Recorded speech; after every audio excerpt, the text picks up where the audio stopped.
So welcome everyone to the MSS Jamaica. It's a great stage on our MSS World Tour. We're here to make new friends, discover new synergies, and expand the MSS friendship group. We are combining an MSS, MSP, and end customer audience today. We are delighted to be joined by Michael Kerr, CTO of Vertis Technology, John Gibson, Senior Manager, Information Security and Technology Services at the Victoria Mutual Group, Rychkynjx McKenzie, Director, Information Technology and Knowledge Management. Very soon, Navarda Elliot, Information Technology Manager at Factories Corporation of Jamaica.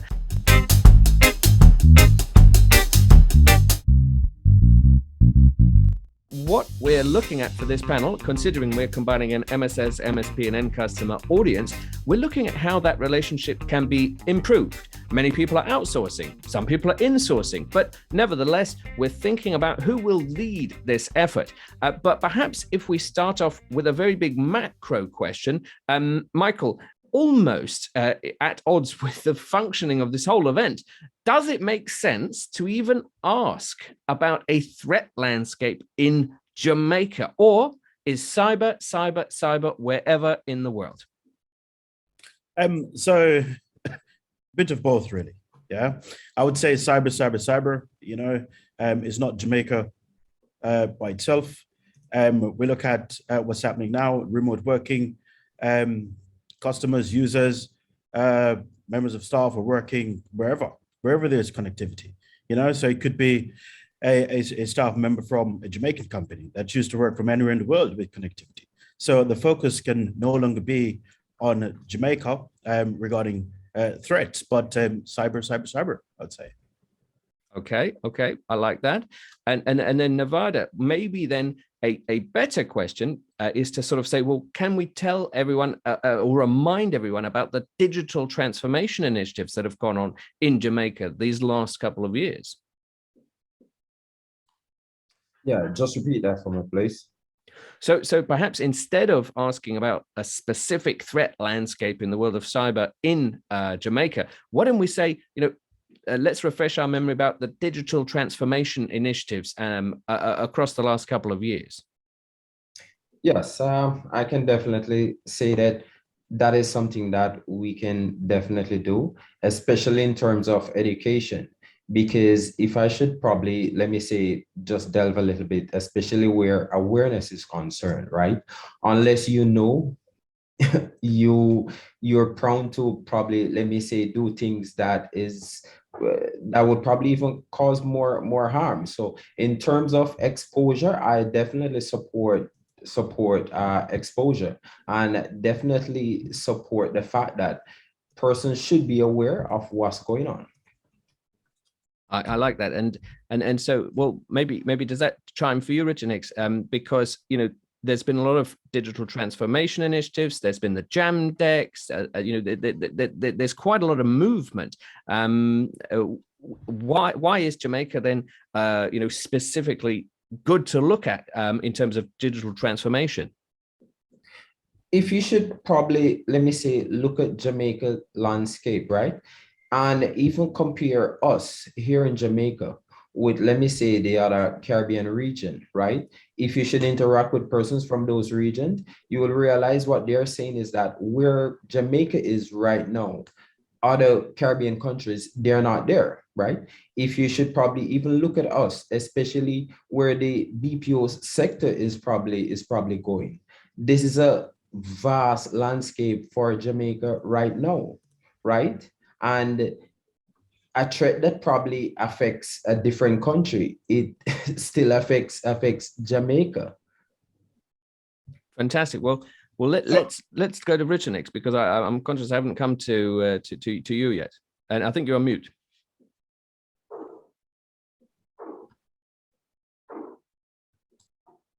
Now you're frozen, and also mute. It could be a microphone selection. I tell you what, whilst we do that, John, what does that chime with you? It does, but what I would like to add as well is the digital transformation journey that a lot of companies in Jamaica are undergoing right now is immediately preceded by an electronic transformation. So it's almost as if digital transformation and electronic transformation are working simultaneously in Jamaica right now. One of the things that the COVID pandemic has revealed to us here in Jamaica in a very real way is that not a lot of our businesses have actually embraced electronic business, have embraced e-commerce, and they are forced to do so now because, I mean, you know, over the past 2 years, there have been several lockdowns, several restrictions, and all of that sort of stuff. So in order to survive, they've had to very quickly shift to an electronic platform. Now, being on an electronic platform, they're now realizing that, oh, I can't continue business as usual by just converting my manual process to electronic. I have to now make a concerted and very deliberate effort to switch to a truly digital transformation for my business. And that in itself brings to the fore several things now. Navarda mentioned some of them, where, you know, you have to become more aware of the different cyber issues or incidents that can take place as a result of electronic transformation and digital transformation. So there has to be a greater awareness. The threat surface has increased significantly, especially in Ireland here in Jamaica. And so now businesses have to be fully aware of what the transition from manual processing or physical processing, if I would call it that, to electronic transformation, to digital transformation, and what that all entails. It now brings you into a more global ecosystem where threat actors from all over the world now have access to your business in a way that they probably never had in the past. So businesses have to be fully cognizant of that and have to now make a deliberate effort to say, all right, I have to consider cyber. It can no longer be, let me just ask my IT guys to take care of this for me. I have to make a deliberate decision now to consider what cyber is and what it means. And we haven't even started to talk about data privacy and protection and so on yet. No, absolutely, and you know, you paint a great picture. And in fact, the world has been looking at Jamaica. I mentioned Jamdex before, but you know, people are looking at Jamaica and saying, well, you know, you are leading the way in quite a few things. Michael, all right, so let's frame this this threat landscape. We know that there's threat landscape, but we also know cyber is cyber, and we want to know if perhaps the leader of tomorrow, you know, has to have a technical background or a business mindset. And you as a third party, which one would you prefer to have as a customer?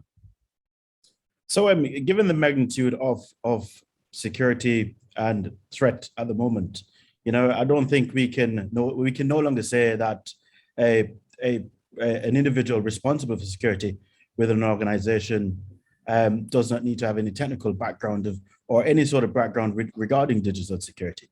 You know, so it is a mixed bag.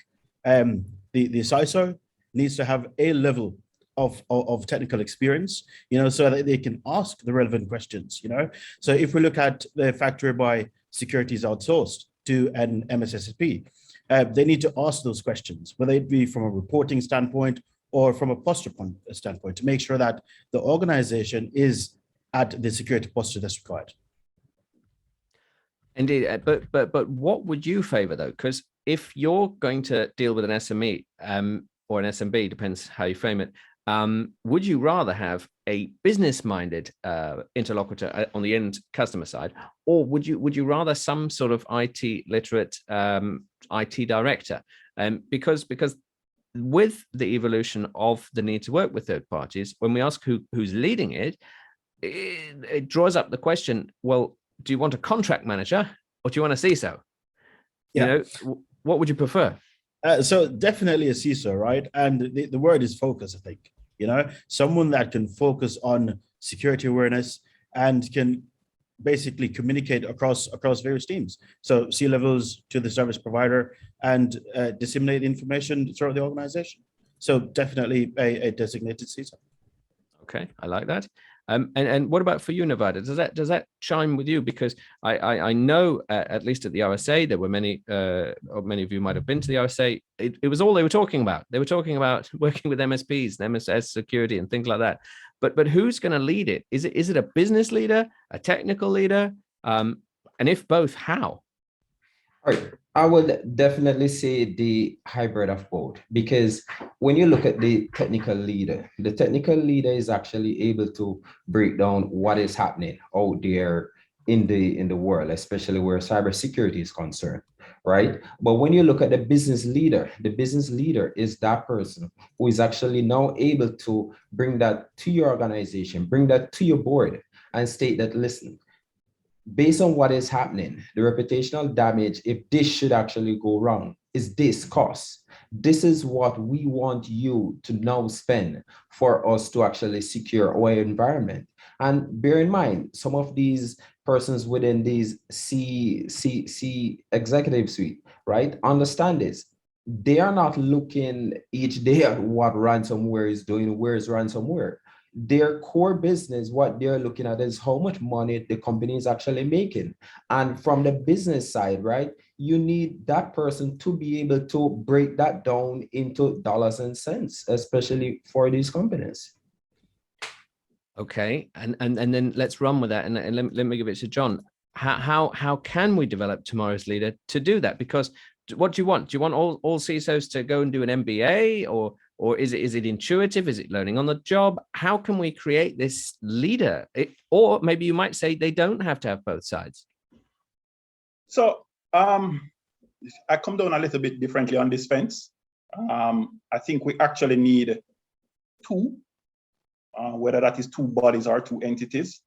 You do actually need what I would call, let me call it a champion within the business, somebody who understands risk, who understands the business, who understands the function of the business, again, as Navarda said, who understands the dollars and cents, and understands the risk appetite for the business. That person needs to have a close relationship with, say, somebody who is very technical minded. And again, it goes back to the maturity of your organization. If you have organizations that's very immature where technology is concerned, then you want a very strong technical leader. So that person will be very strong in security, very strong in technology, and so on, to lead that entity. If the maturity is better, right, or if the organization is more mature, then you can utilize the services of a more business-oriented leader. However, what is clear today is that there is a huge demand or a huge need for the leader of security to be very technical. But that person also have a very strong understanding of the business. So if the person comes from a technical background, then they have to spend quite a bit of time bringing their skill level up on the business side of things, especially the risk part of the business. If the leader is on the business side, then obviously they will have to spend a lot of time on the technical side. But it all comes down to I think the maturity of the organization, the business that the organization is in, and the direction that the organization wants to go. You could find yourself with a very strong technical leader that drives that business forward in a very efficient way on the security side. But if the business is very mature, if the utilization of technology is very pervasive, if security is top of mind among the leaders and among the employees of that business, then in a situation like that, you really need a business leader more than you do a technical leader. But you do raise a great point. Maybe there's two people. Maybe it's a team. And in the audience, I think some people agree. Albert says, true, we need more tech and risk awareness across the board. Garth says a creative person and a technical person work together, balance is needed. Junior says, I must agree with John because not many business has someone to champion security. I'll also get to Matthew's question in just a moment. Rychkynjx, I'm wondering if I can hear you. What are your thoughts on this leader? Because with the drive to outsource, with people using cloud services, there's always going to be somebody adding value, no matter how much we outsource to cloud. And one of the adding of value, addings is security. But then who's going to lead all of that, Rychkynjx? All right. Hopefully you're hearing me now. Yes. Everyone is hearing me clearly? Okay, good. Now, all right, as it relates to the leader being more business-minded versus technical, it will be a delicate mix. Ideally, you would need somebody who is, in a position where they either have been a technical security expert, or a person who has been a driving force for developing his or her business to drive that business as well. So if you have a technical person with business background, you can essentially know the best, technical nuances to manipulate to meet the needs of your business to the T. For argument's sake, I like to use this example, is when you're utilizing a garden share to address an issue where a simple scissors could be utilized to make that same, reach that same goal. So whether it be, for argument's sake, a $30 million PBX system, and your organization only need your secretaries to contact their supervisor or other personnel within your organization, you necessarily wouldn't need such a large ICT solution for VoIP, right? You would need a smaller one that could meet that same need, but you'd need somebody who would be able to tweak and mix and match to meet the organization's need. And the best way to do so is to ensure that you're doing it in the most efficient manner, you're doing it as the most secure way possible, and as well as if it does not meet the needs, we would have to review. And I guess that would depend on the size of the organization as well, and the focus. Critical infrastructure would be different to manufacturing. Yes. And in the audience, I think we've got some people agreeing. Javier agrees. Graham says, either going back to the leadership question, either CISO has an MBA or financial controllers have security training. Too many issues in security are perpetrated for the benefit of the company's bottom line. And Omar says, sometimes we have to listen to the questions before we answer, which I think is really key, especially with the board. Michael, going on to that board then, is the lead, are we actually asking the wrong question? We're saying, is the leader technical? Is the leader operational? Is the leader actually compliance? Is the leader actually GRC? Because, for example, CMMC in the States, at the moment, people think, oh, it just affects the States and it just affects government and it just affects, whatever. But these things have ripple effects. So is tomorrow's leader the one that's not necessarily managing your contract, for example, but they're managing compliance across the board? Sure. So I would say not necessarily from a contract management perspective, but compliance throughout the organization. So if we look at three key questions, which a security leader in today's world need to be able to answer, services been provided to the organization. So that's either services they're asking for from a supplier, or services internally that they need to provide in the organization to fulfill that security requirement. And how much does the service actually cost? Which goes back to was mentioned earlier by I think it was John, regarding they need to be aware of business. It's a hybrid approach. So they need to understand cost. How much would this service cost? They need to also understand the value that will be demonstrated and provided by these services. So tomorrow's leaders in security, it is, again, we're back to a hybrid situation. They need to be able to span. Do they need an MBA? Possibly not. It could be a technical security person that had that experience and transition to a CISO role. It could be someone from a business background that choose to go down the security route. But they need to be able to straddle both domains. Okay, so straddle both domains. Navarda, let me then give that to you. How can they straddle it if we're increasingly outsourcing things? Do we want the person to be able to be facilities management, but also IT? I sense not. Where's the limit? And also, what do you think about this idea that the leader is in fact a compliance specialist first and an IT or cyber specialist second? Yes, I definitely support that view, especially that the leader should be compliance first, right? And also, and let me just see if I can probably elaborate more on that, especially looking at the current landscape, right? One, when we look at security, even especially in most organizations, if you have the leader that is actually the one that is actually championing what should actually happen, especially within the company, it actually make it much easier when you look at compliance, that especially within the C-suite, that person, right, should actually be that person who, let me say, champion the compliance right across the company. When you now actually look at the technical aspect of that, right? You could probably, let me say, have your CISO actually taking care of that aspect when it comes towards the technical aspect. But making that bridge, I heard John mention that maybe you probably need two separate persons. I think right now we're probably looking at two separate persons. Can we have a hybrid, let me say, of an individual, one that actually look deeply at compliance and one that actually goes deeply in terms of cybersecurity? Because we go right back again. When you approach your board or your management, right, and you're saying to them, this is what exists out there.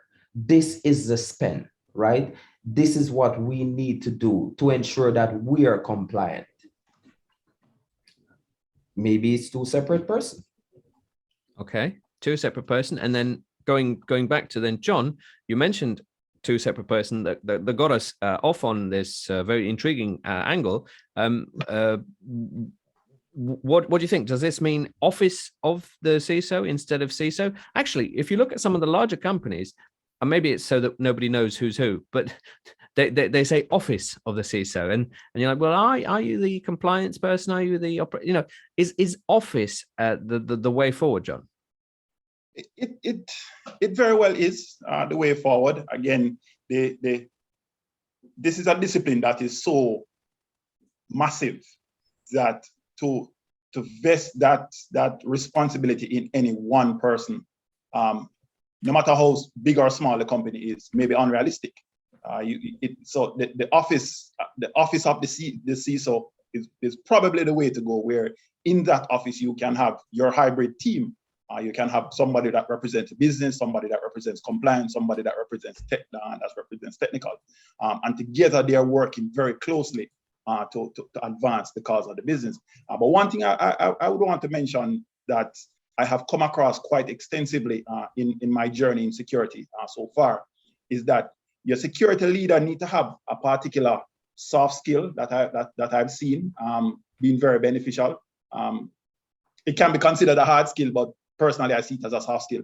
Your security leader has to have quite a bit of political savvy, right?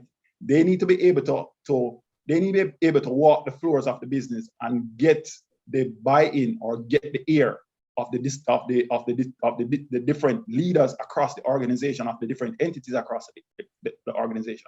So that person must understand organizational politics quite a bit, because we have to admit that there is a significant deal of ignorance where pure security is concerned, even pure technology is concerned in a lot of our leadership. So you have to be able to have a relationship with those persons where you can have a discussion with them, maybe on an unrelated topic, but you use that conversation to introduce matters of security, matters of technology. So I think the person has to have a good political acumen to be successful. Is it essential? Probably not, but will it get you far? Absolutely it will. I've seen in the past where leaders, they don't understand the business and they come in and say, boy, I'm the security manager in this business. This is what we're going to do. And pretty soon they end up being an island because they have not been able to convey or have not been able to garner the kind of support that is needed in the business. Yes, the business recognizes, oh, we need security, but you have to be able to get your point across in a way that allows you to build a supporting cast. Is what I'm saying. No, great perspective, and I don't think enough people put it in the political context, and Gareth says he agrees with you. Sorry, Michael, you had your hand up. What were you going to say? Yeah, so I think John did mention, we're talking about multiple resources, multiple individuals as part of an office, but this is MSS Jamaica, and we have to be realistic. Budget is a real thing.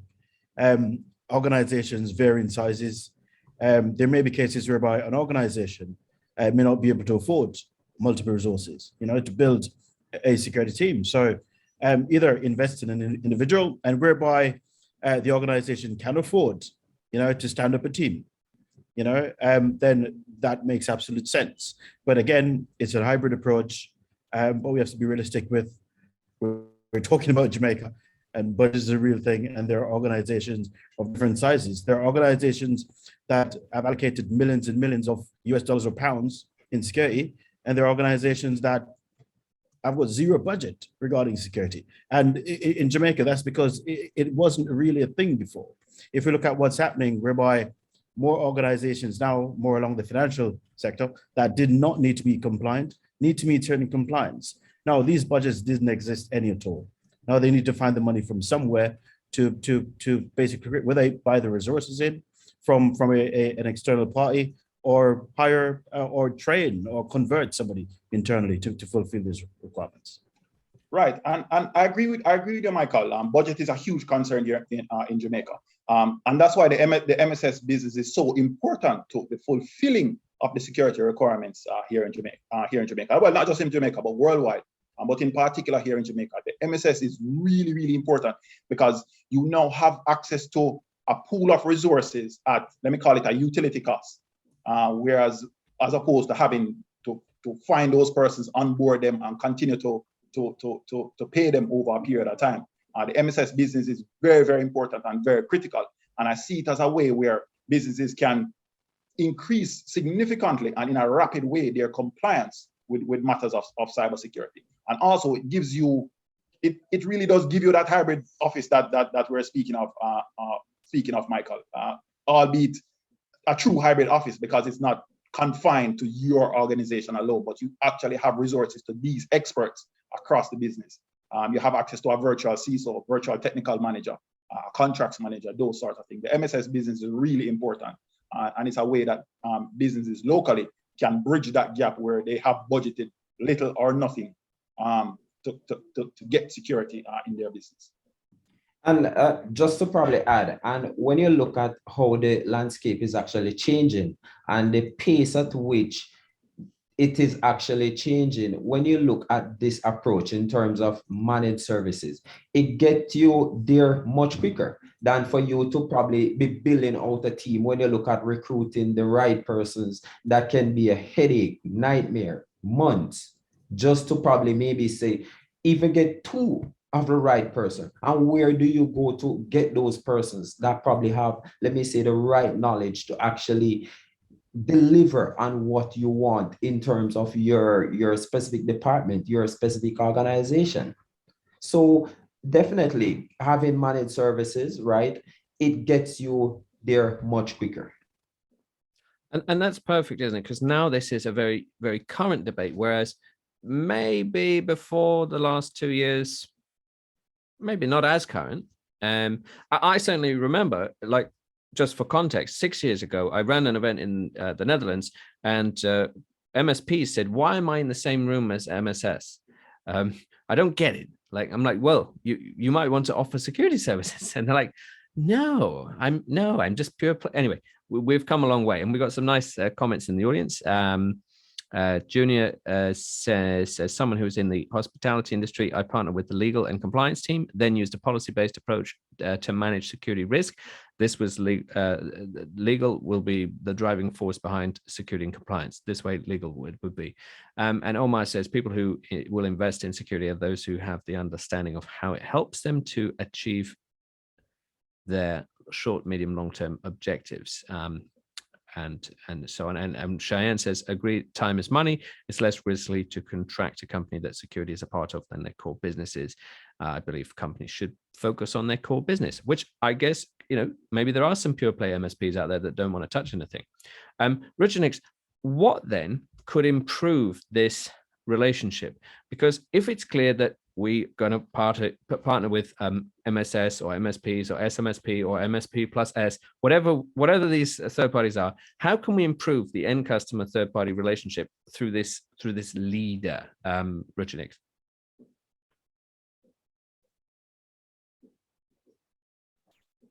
Repeat the question for me, please. So how will the leader of tomorrow improve the relationship with the third party? Given that we all seem to be partnering with third parties, how's this leader going to be involved in improving the relationship? Oh, there's the question regarding MSS and MSP relationship, improvement of relationship. That's right. Okay. Yes. No. All right. So as it relates to not all, as you just said, not all MSPs would essentially want to provide security services as well. I mean, especially in Jamaica, well, seeing that is our landscape.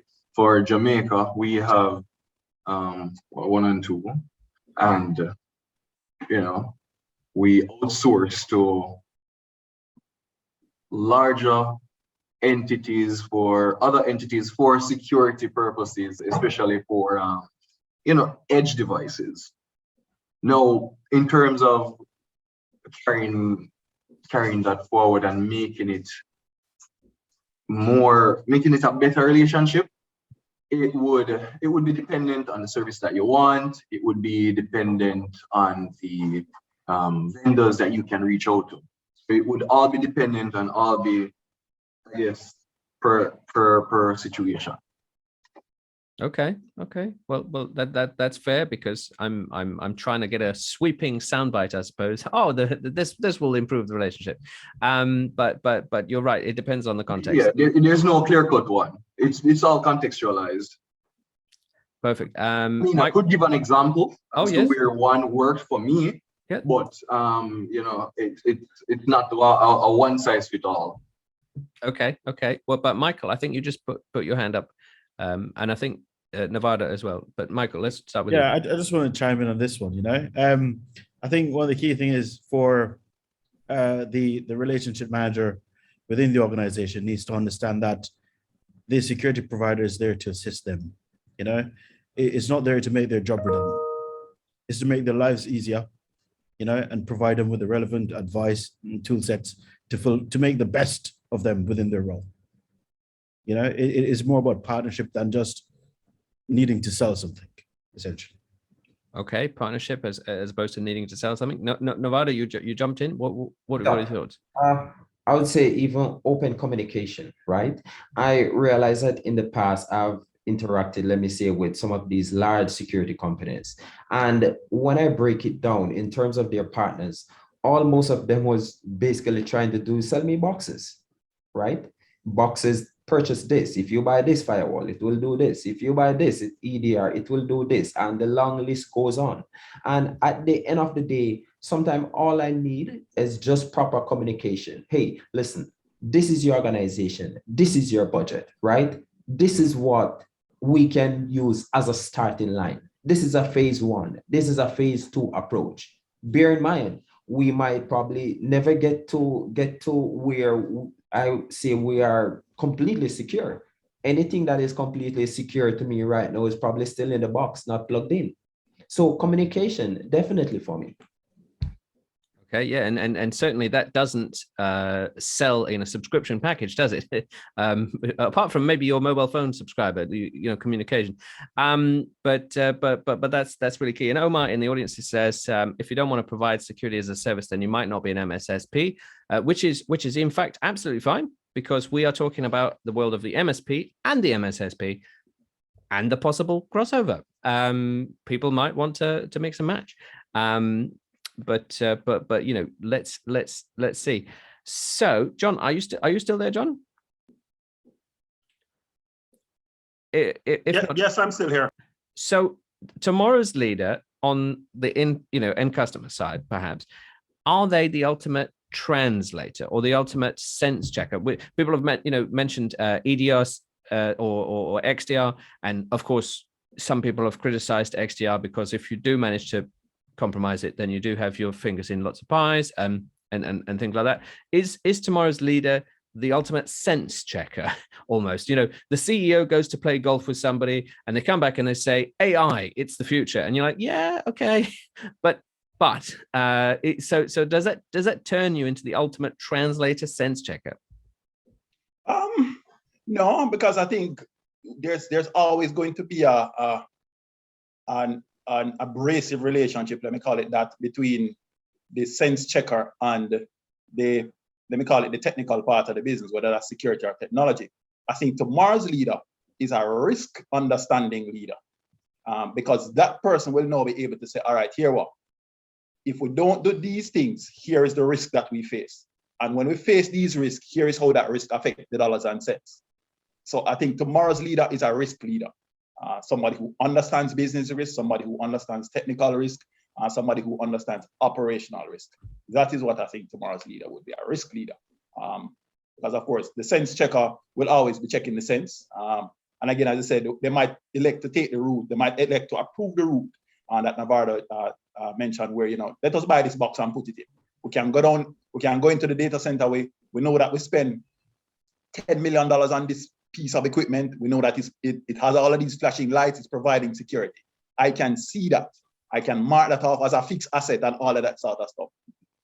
And it may not be solving the problem, but a risk leader will understand that, yeah, this component is going to mitigating a particular risk that could adversely affect the business. And if it adversely affects the business, here is how we are going to either make money, or here's how we're going to lose money. Okay, I like that. And well, make money, lose money, and that goes back to communication and speaking the business language. People perk up when they hear lose money and make money. Which one I don't know. They like it. Well, I know which one they like. Rychkynjx, you had your hand up.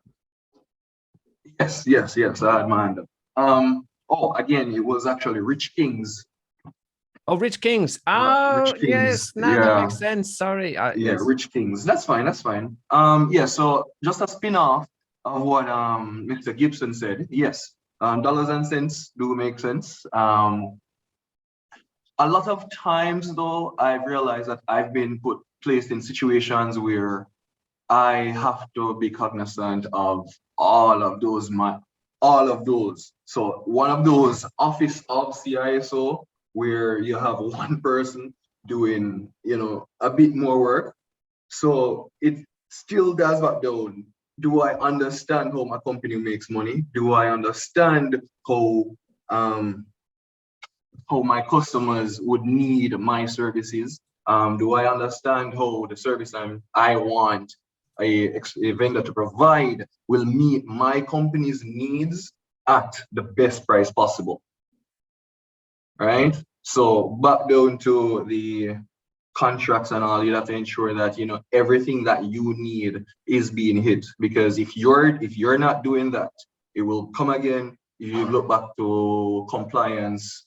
Well, we talked about governance earlier, but as it relates to compliance, if you don't, as the technical expert, if you don't ensure that everything is within the the guidelines of the organization and not compliant, it will not necessarily only affect your money. However, if it boils down to an audit, you don't know where that might go, right? So I believe that for tomorrow's leader, it can be a mix. So John's experience stands as its own experience, valid, all in its same right. However, for each instance, it might be a bit different for everybody. You might have one person doing everything. You might have one person who is the technical expert, essentially leading your organizational technology posture would be the leader. And that same person would have to have a business acumen background, and they'd have to, as he also said, be politically savvy, right? So that also is, I typically refer to it and just say tactful, right? Because you interact with everybody differently. I will know that for argument's sake, John is more of a security person, while Michael is more of a business side, and anything business related, he would be the first person to say, yes, man, I'm on board with that. I see where it would make sense. Let us work with it. Whereas if I want let's say one of the next generation firewalls that costs $10 million, I know that the first person to go to would be John, because I can express it to John and I'll get John's backing and then say that, hey, I see where we need this edge device.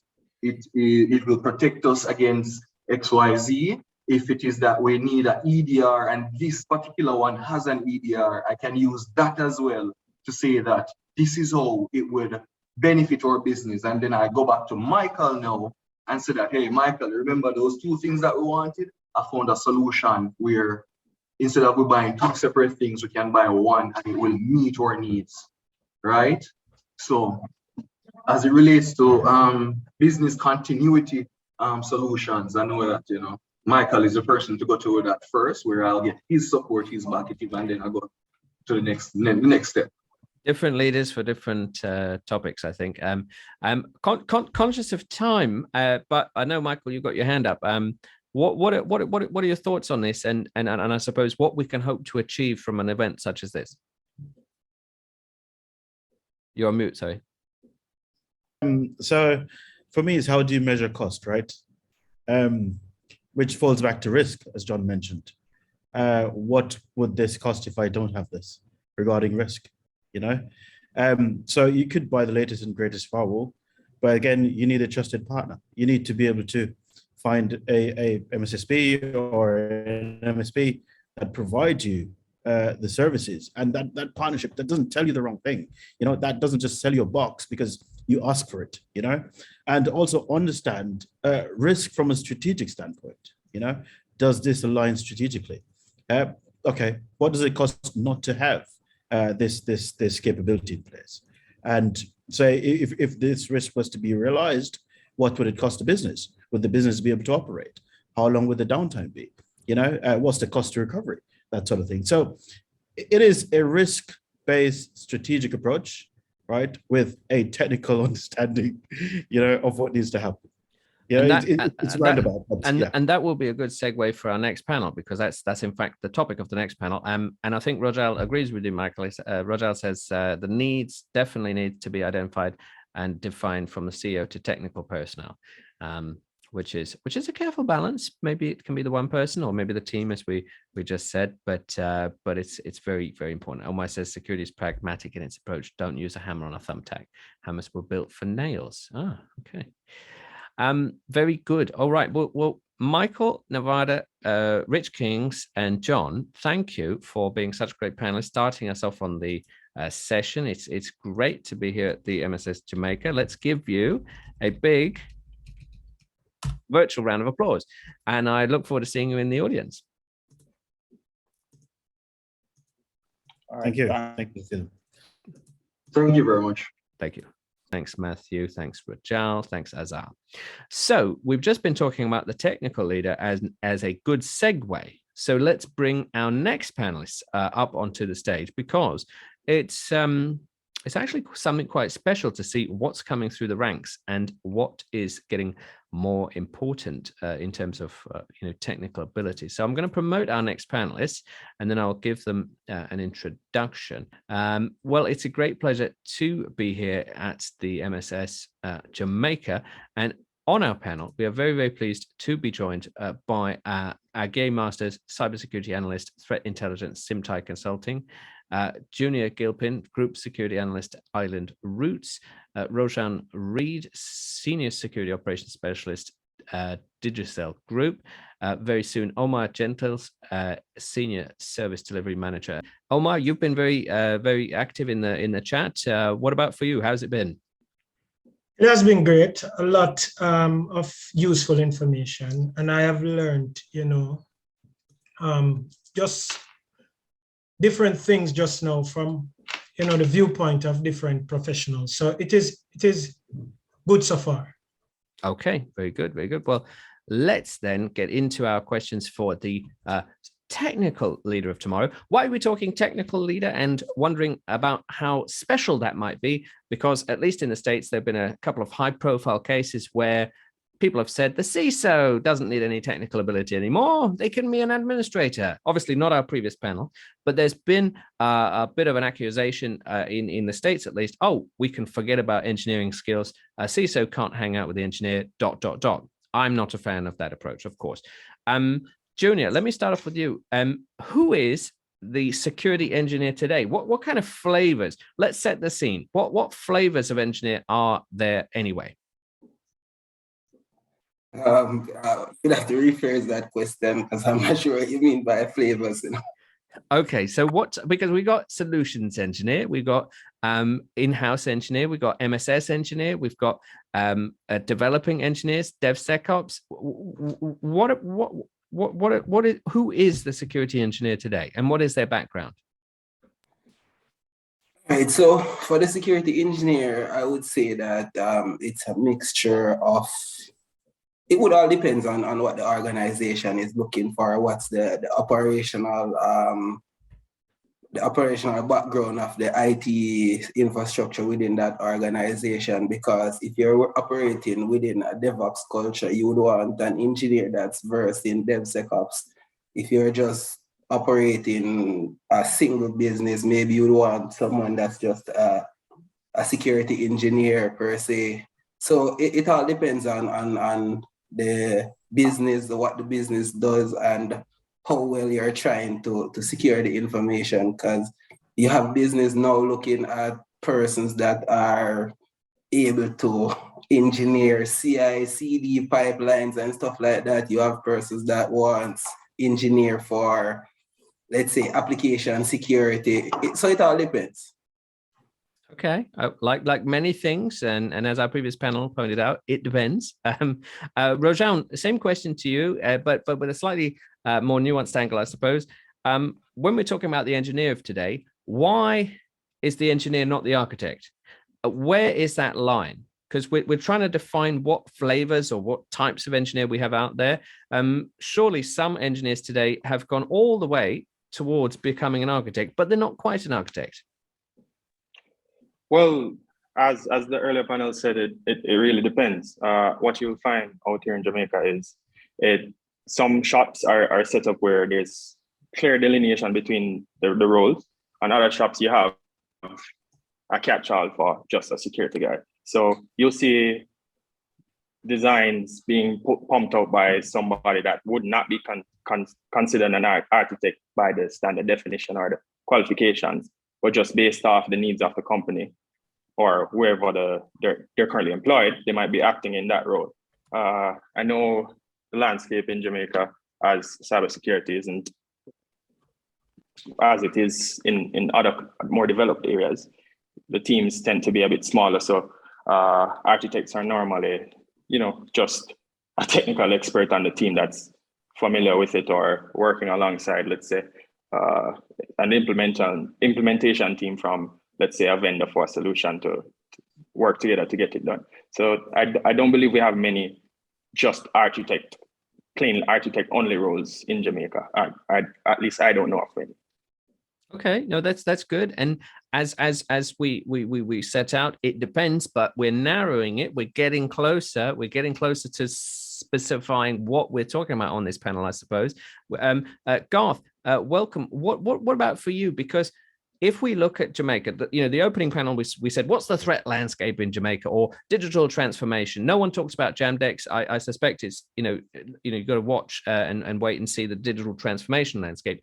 But let's talk about the engineer in Jamaica. Is there a clear trajectory for a sort of progression, especially in Jamaica, Garth? Hi, good day, everyone.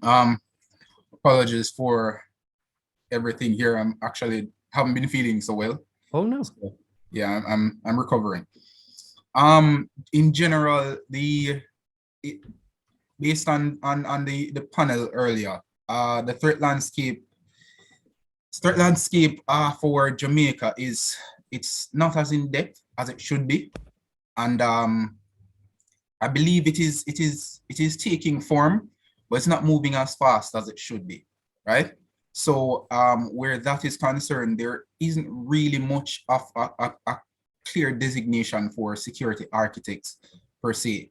The majority of the technical persons, they share multiple, they're actually working on multiple fronts, right? It's most likely a network engineer who has to, they do a quick review of the network and implement security strategies to safeguard the network. So I think the engineer aspect of it for Jamaica right now is, for a lack of a better word, lacking, right?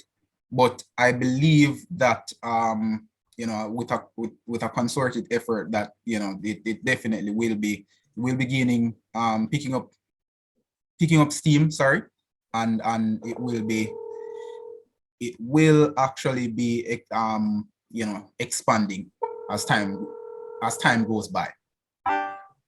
Okay, expanding and picking up steam, and many people wishing you well, myself included. But then Agyei, let's then pick up on that. And I think people noted that your microphone was a bit low before. What is special about the skill set of the engineer today? Why, in fact, are we asking this question in the first place? People are like, well, hang on, I thought we were talking about MSPs and MSS. But the reason I'm focused on this is I'm wondering if there's something special about the engineer's skill set today that will be standard tomorrow and therefore affect and improve the third-party end customer relationship. So is there anything special about the engineer's skill set today? What do you think, Agyei? Hi, just checking to see that everyone's hearing me. Oh, yes. Great. So today's engineer, what I've seen is we're more based on looking back on what has happened in the past. We're looking to see what we can build on, what we can develop, and then, well, for the future, see how we can learn lessons from today and before, and see what we can, see what we can build for the future, and then grow, But why should people take note of your skills, right? Because should the CISO be afraid of you, Agyei? Should they be saying, oh no, Agyei has exposure to AppSec, to DevSecOps, to things that I just could not possibly have touched? Or is that reading too much into it? I don't think someone should be afraid of someone such as us. At the end of the day, we're all trying to achieve a common goal. You understand? Yes, we have experienced at AppSec, red teaming, and many other areas in cybersecurity. But as I said, at the end of the day, we're trying to protect our organizations. We're trying to see, what other threats are out there, what other threats can be, are in the pipeline being developed, because every other day, there's a new issue, there are new techniques and tactics being developed by threat actors. You understand? So at the end of the day, we're really just working together as a team. There's nothing to be afraid of. Okay. Well, then let me flip it and give it to Omar as a more positive question. Not afraid of, but what do you think, tomorrow's leader is going to learn from the engineer of today? And why am I saying that? Well, I'm hoping that the engineer holds the key to improving the third-party end customer relationship, because you're the last person internally or externally that understands what's going on. Is that wishful thinking, or is the engineer or the technically minded specialist the leader of the future? Well, it depends. So we have to look at the clear distinction on the architect and the engineers, right? So to kind of clear up that blurred line, an architect, right, versus an engineer. One is technical and one is theoretical. One has the ability to communicate, right, to plan and guide projects, and also to translate, while one is very operational, has the ability to turn those artistry, those theories into real life solution that is operable and working. From the leaders' perspective now, and what the future leaders can learn from these current leaders, is that right now, a lot of persons who represent organization, they are very, we would call it specialized. Sometimes you put a man with business background in an organization to translate technical information to the board or to the CEO or to the owners. He has that sort of business acumen, understand business practices and all of the different things that he knows that the board will be interested in. So when the engineers pass information to him, he translates that, but at the same time, he also holds the engineers accountable to make sure that they are aligned with the business objectives, right? Because while engineers, whether you're a network engineer or a security engineer, whatever role you play as an engineer, we realize that sometimes the engineer can think and also communicate like the CISO, right? But he was brought in the organization as an engineer, and therefore he has a mediator that mediates for him. But with now what they're learning, that engineers are now with certain skill set are no longer looking at applying for jobs directly as engineers anymore. Because what they realize is that let me get qualified, let me use the information and the training and the access to these things that they have now versus what our current leaders had. We have more versatile security and network engineers now, and they are actually transcending, they are actually merging. A network engineer who knows Cisco and have done a lot of Cisco certification now is thinking to do some EC councils and some different type of security courses, and he's becoming more versed. And while he's becoming more versed, he's also thinking to update his communication skills. And therefore he's understanding the business and start to have those business conversations. He's now start to realize, guess what? I am gonna be a future leader that is very hands-on, but at the same time is very knowledgeable about where the business need to go. And also I will not create pie in the sky sort of solutions that is not really aligned with the business goals. I'm going to ensure that the business can operate efficiently and securely by implementing or by partnering with different MSPs or MSS to ensure that the business itself achieve its objective in the quickest and the easiest ways possible. So you realize that what is happening, that engineers are evolving. They are becoming smarter. They are realizing that communication is a very vital part. It is very, very vital. And they are realizing that they have to own those skills now in order to supersede a CISO. The CISOs of today, if they are not hands-on, if they are not technical, and if they are not evolving, what will eventually happen is that they themselves will become dinosaurs, because you have to keep on researching, doing a lot of research, keep on investing in your technical talents and ensuring that you as a leader understand exactly what your team is doing, but at the same time, you don't have to be granular. You have to understand what the outcome should be and how they can get there, and ensure that the processes are being followed in terms of SLAs and in terms of the different things that guides the service side.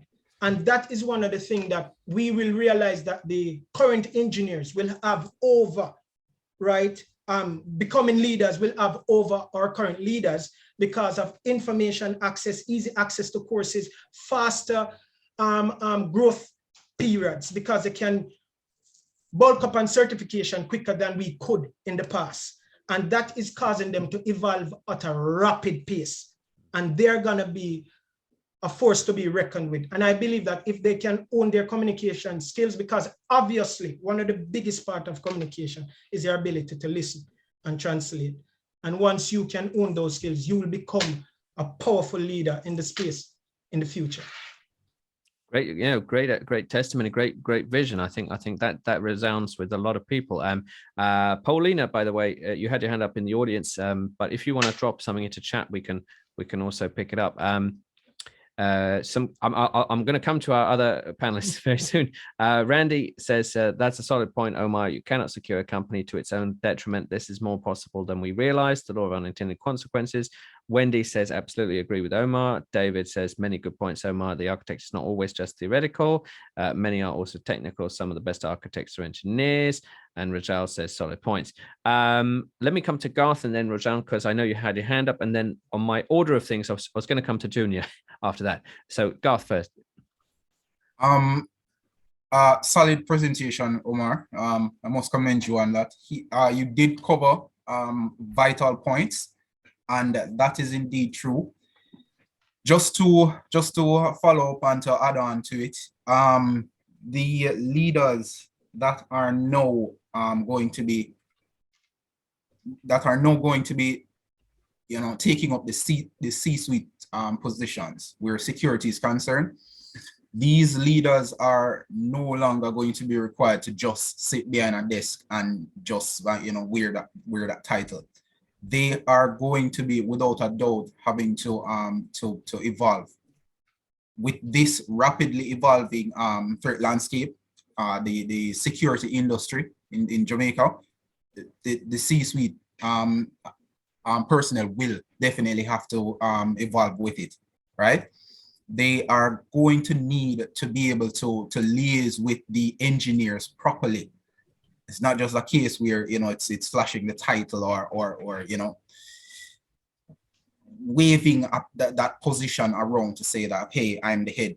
It's going to be a situation where there's going to be the need for a tighter integration with the manager, right, and the engineers to work together in terms of securing the network properly. The attack surface, it's growing so rapidly that, you know, if you're out of the loop, without a doubt, you're going to be a dinosaur in a really short time, right? So, like I said, I agree with everything Omar said in terms of just the overall, just the overview of it, where there is going to be a greater need for research, for a better understanding, for better translation of this information that is gathered, and this has to be constant. So without a doubt, the leaders now, are the leaders that are coming up now, they are going to be, I think they're going to be at a better place in terms of this, you know, IT infrastructure, specifically managed security services. So it's definitely going to be something that is needed for our leaders. And that's a very positive outlook. I like that vision. And Paulina says, security, after all, is based on the 90-10 rule, 10% controls and 90% people management. And Paulina says, also great points. Omar thinks the leader must recognize threats with emotional intelligence, be ready to manage effectively. I'm conscious I haven't been to Junior in a time. So can I do Junior and then Rojaun? Is that okay, Junior?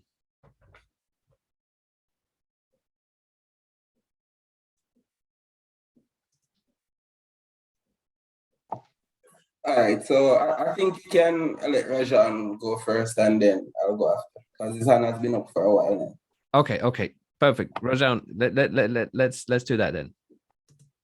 Okay, so yeah, I do agree with most of what Omar said, especially Jamaica being not that up to date with current with cybersecurity and having the skills gap and not being able to fill many open cybersecurity positions. We don't have the luxury of a lot of people in the industry to be able to carry along with that technical debt, no matter where you are in the chain. So we to be as efficient as possible, the leaders of the past, of the future. I think what we'll see going forward is quite the resounding increase or more of a focus on being able to communicate properly with the engineers, as well as to be technically adept as part of the job. So while other countries are able to have a CISO or somebody in a C-level position involved in security with no technical skills whatsoever, in a situation where we literally do not have the manpower. We cannot afford that to work. The leaders, engineers, believe would also benefit from learning in CISO and architects, as well as to advocate on behalf of the user.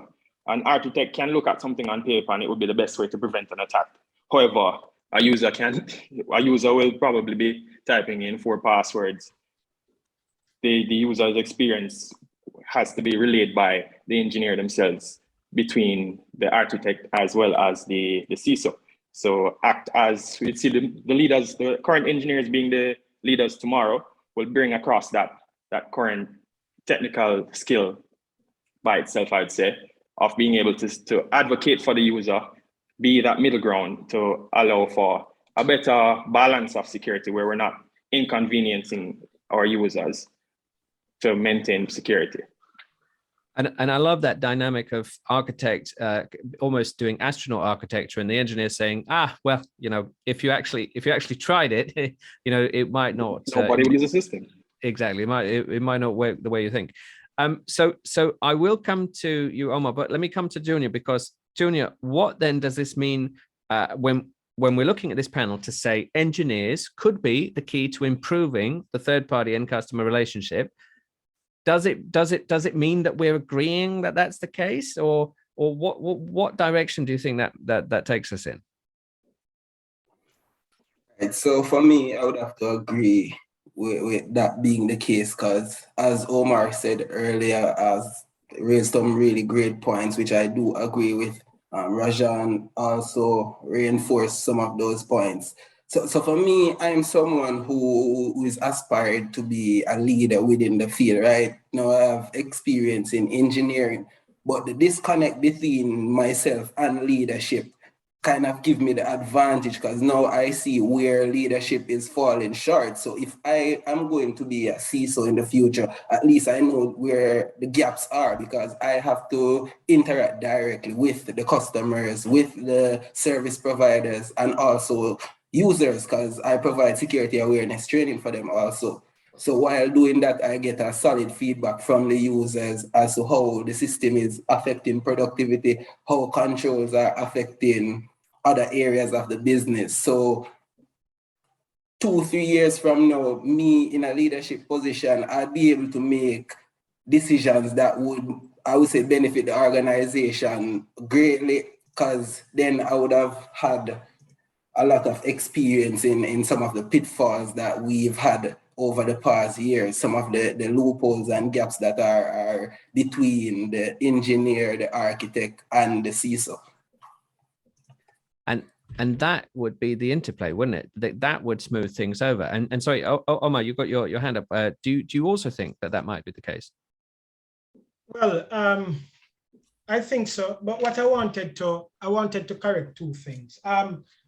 You introduced me as someone with ISLANet. I'm not with ISLANet. I want to correct that. Right, sorry. Yeah, I stand on my own. Okay. And I'm also representing the government from the Ministry of Industry, Investment and Commerce in Jamaica. But at the same time, what is very important to what you said, Junior, understanding the gaps. Everybody who aspires to become a leader, you have to know how to serve. And one of the things is that while serving, you are looking at how you relay information to a leader and how the leader either take your information and filter it and only relay the ones that he believes is important.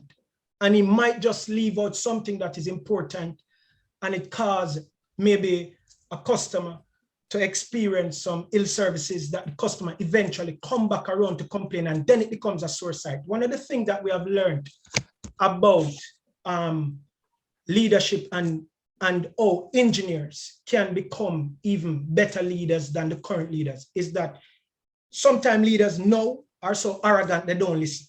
It's simple. Knowing how to listen to customers. If, I was a service delivery manager, a technical person in a service delivery manager role, because I have a passion for customers. Because one of the things that I hate is when I'm working with an organization that doesn't have no feeling towards my complaints. A lot of companies are in Jamaica are like that. And we can touch on a lot of them. And we start to realize that even though we disseminate service from a managed service provider or a managed security service provider, it's very important that those persons who are disseminating those services can listen. Because if they can't listen, you who are getting the service might be saying something to them that they don't like, and they continue to do it, and it erodes the relationship. We have a lot of ISP that are like that in Jamaica, and a lot of security service provider who are like that. And one thing I've learned is that in doing business, your business is to sell to the customer and to execute. So you have a quality management system that you are pushing. The quality management slogan is, if you say it, do it, right? And if you do it, prove it. And if you prove it, improve it. So it's a continued improvement of services. A lot of people want to say, all right, digital transformation. And we see what happened to the banks. The bank went and transformed. Jamaica is transformed digitally. It is what is preached in government. Digital transformation. Before 2030, we must be digitally transformed. One of the biggest aspects is that how they start to digitally transform, they are not pragmatic in their approach. And I've said it earlier on, you cannot use a hammer to put a thumbtack into a board. It is there for you to press in.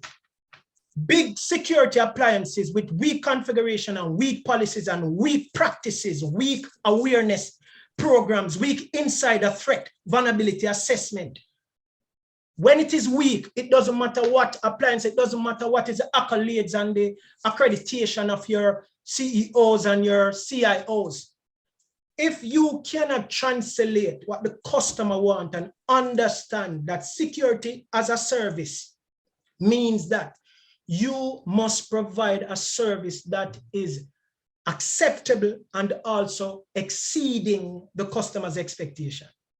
And one of the things about these MSPs and why you're going to have this big gap is that some of the technical persons, they are not aligned with the requirements of the customer or even understand. They don't listen long enough to understand what the customer wants. And therefore, sometimes there's a Chinese telephone.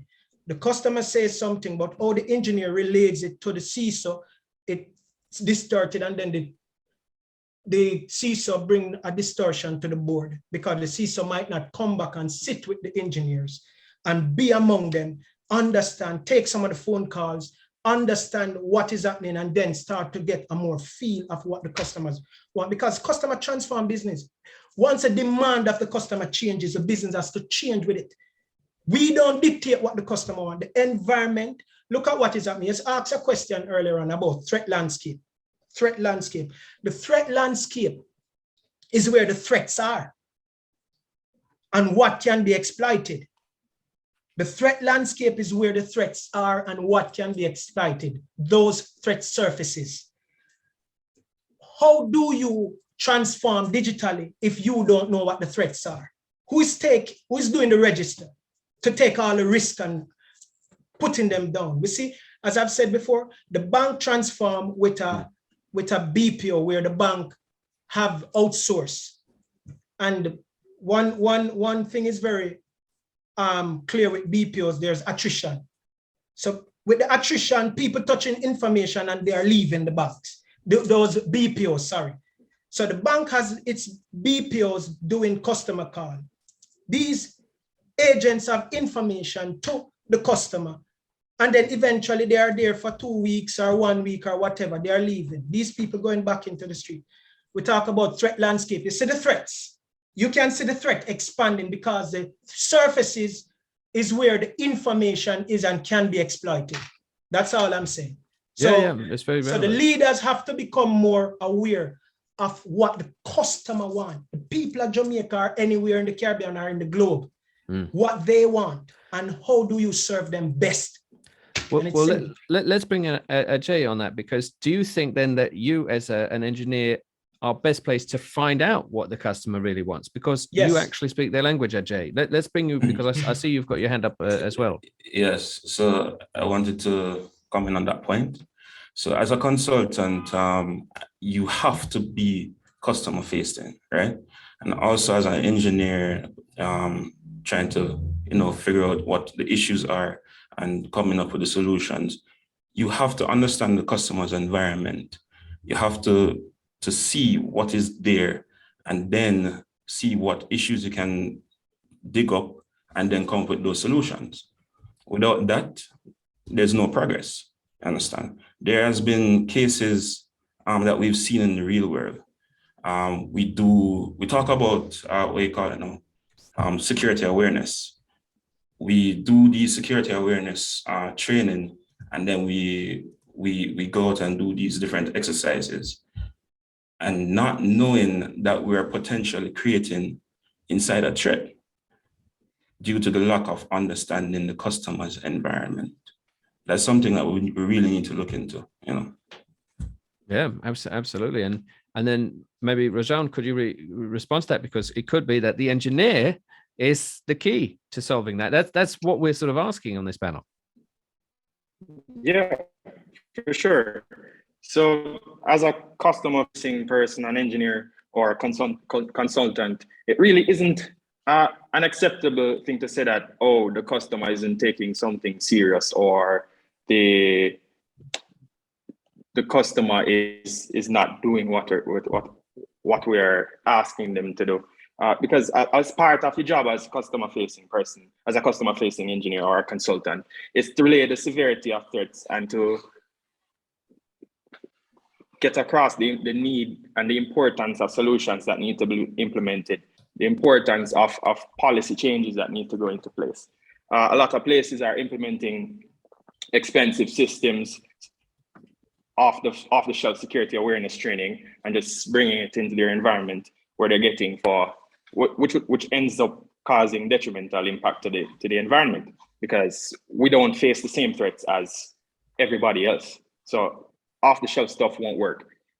A lot of security engineers currently are speaking and just asking people to implement things without doing proper assessment of the landscape and of the environment. This leads to a waste of money, spending on things they don't need, and also making the environment, a lot of holes in the environment that weren't there to begin with. Your job as a security engineer is to make the environment more safe when you leave than when you saw it.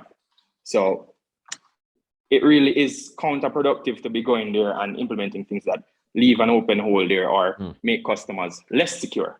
We've seen it recently with some platforms asking for confidential information where they shouldn't. A lot of things going on in the environment where the blame really isn't on the customer, because don't take it for granted that the customer knows the importance or the severity of risk. Don't take it for granted that you as an engineer are familiar with how dangerous this can be. Explain and get it across. They're paying you for a service. They come to you to get the utmost security.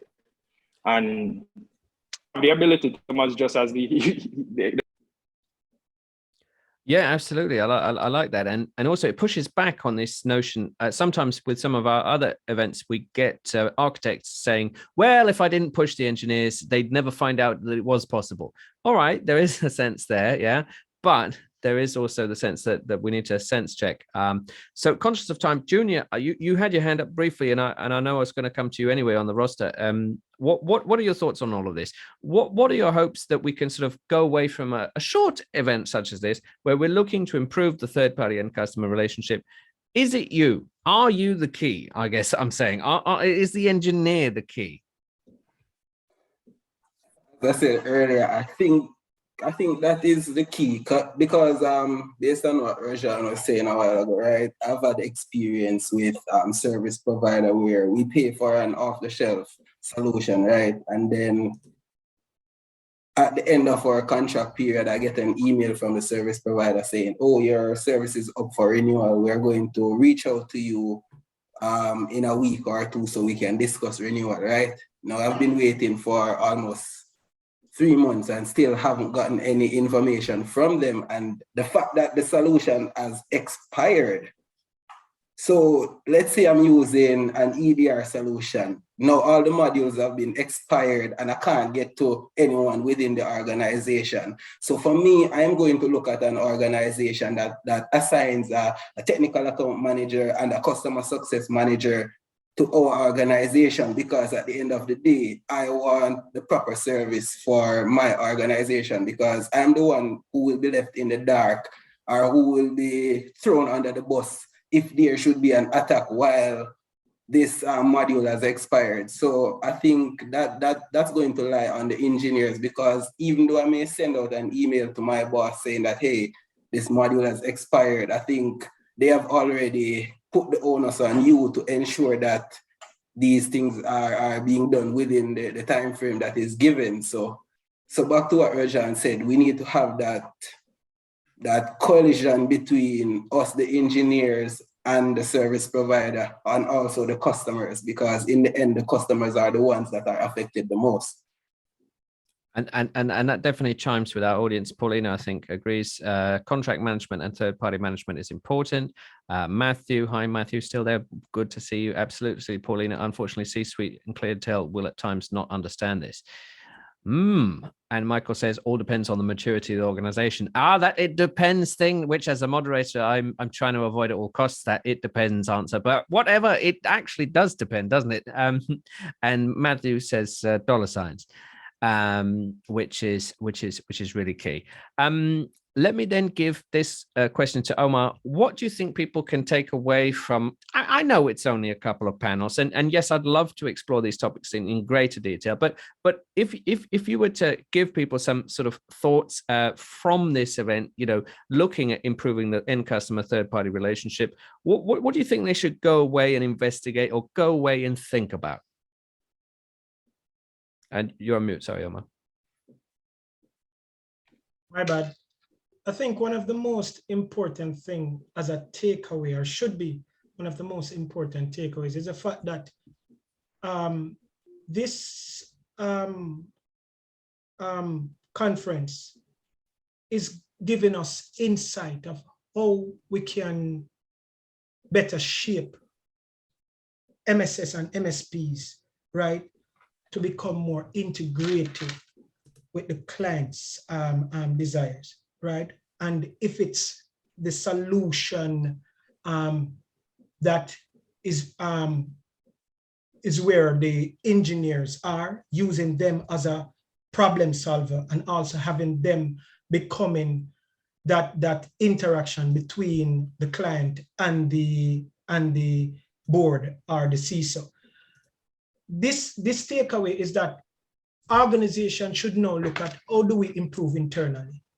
What can we do to change some of these issues? We talk about the gaps, we talk about some issues that are there. We talk about the arrogance that can be developed if the CISO do not listen to the engineers.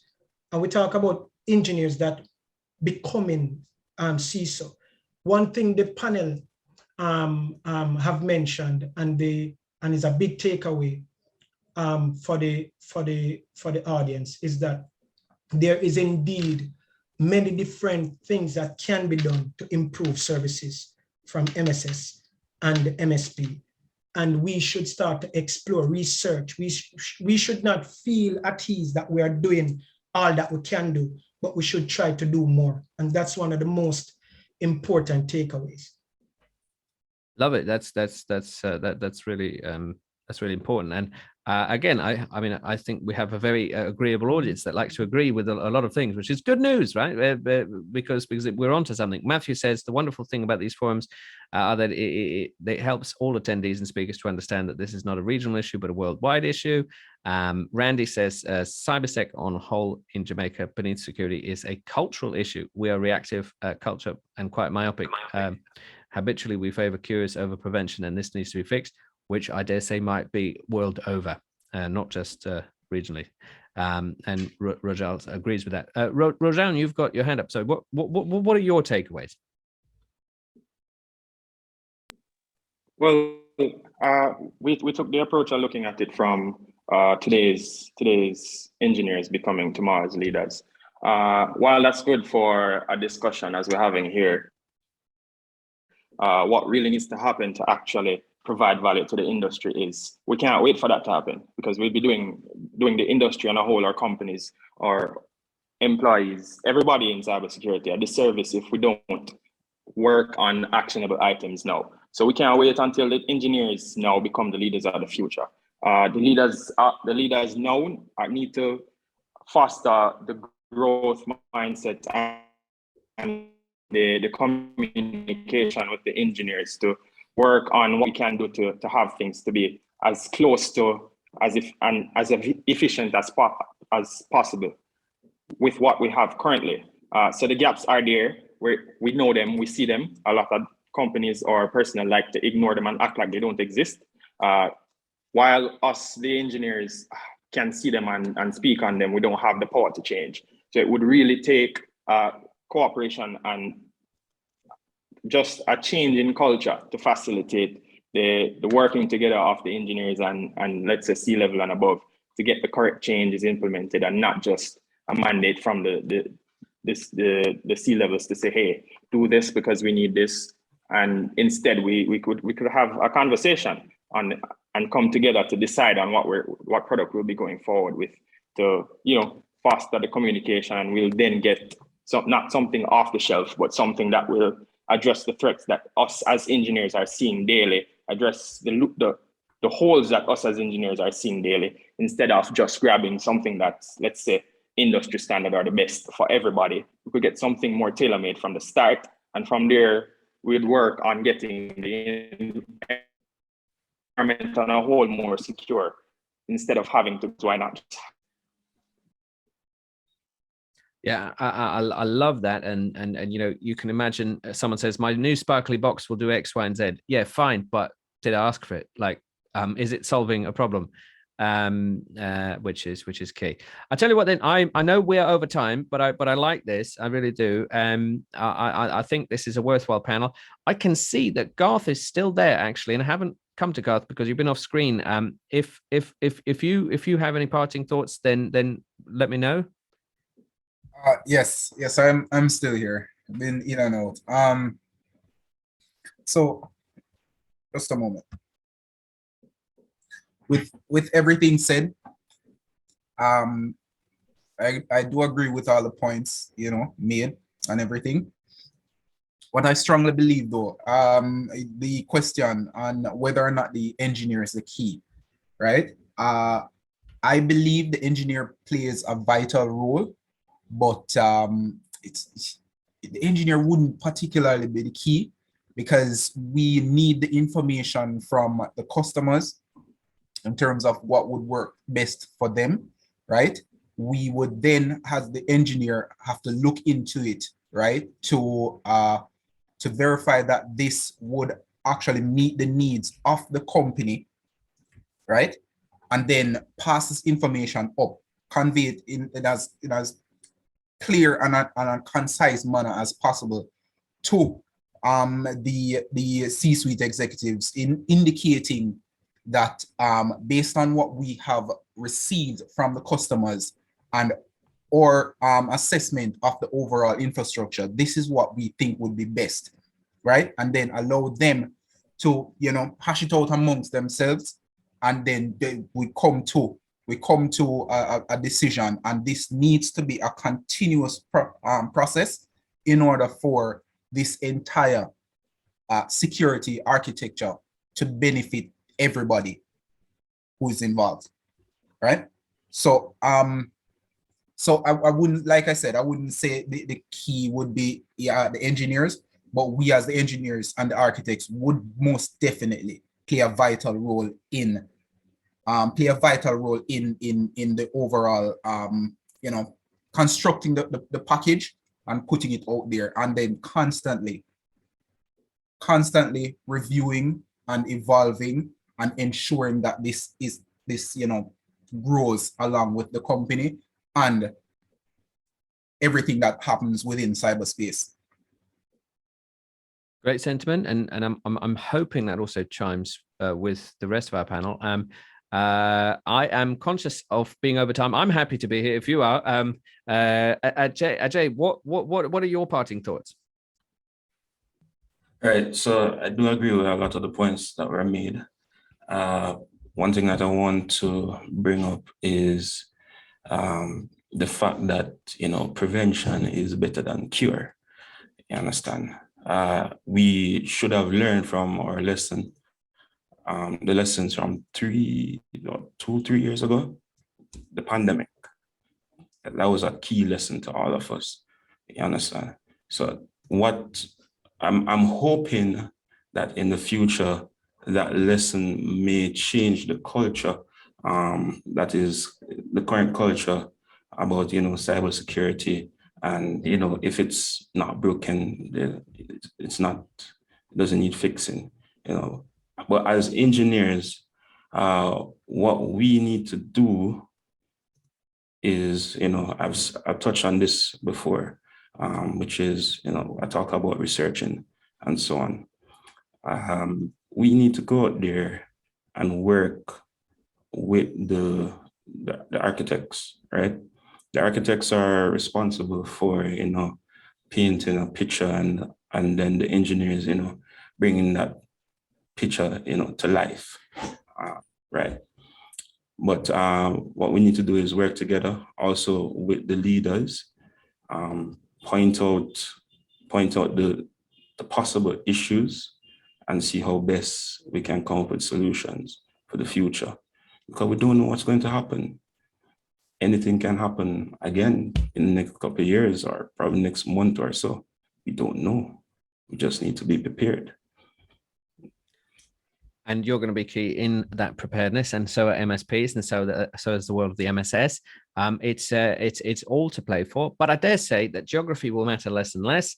We'll find ourselves collaborating with more colleagues in different places. I mean, I know, for example, that colleagues from Jamaica do like to collaborate with colleagues from Florida. That's a particular, you know, collaboration that exists already.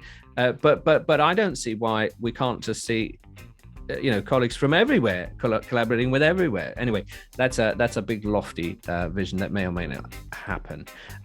But good, we are now very much over time. But I hope you enjoyed this panel as much as me, because I think this really gets to the heart of it. Our first panel, very strategic. I like that. Set the scene, working with SLAs and MSPs, and now, right, how are we going to actuate it? Andrew in the audience says, as it relates to cyber, the world is flat and collaboration is key. Love it. So for our final panel, thank you, Omar, Agyei, Garth, Junior, and Rojaun. Let's give you a big virtual round of applause. Thank you very much. Thank you as well.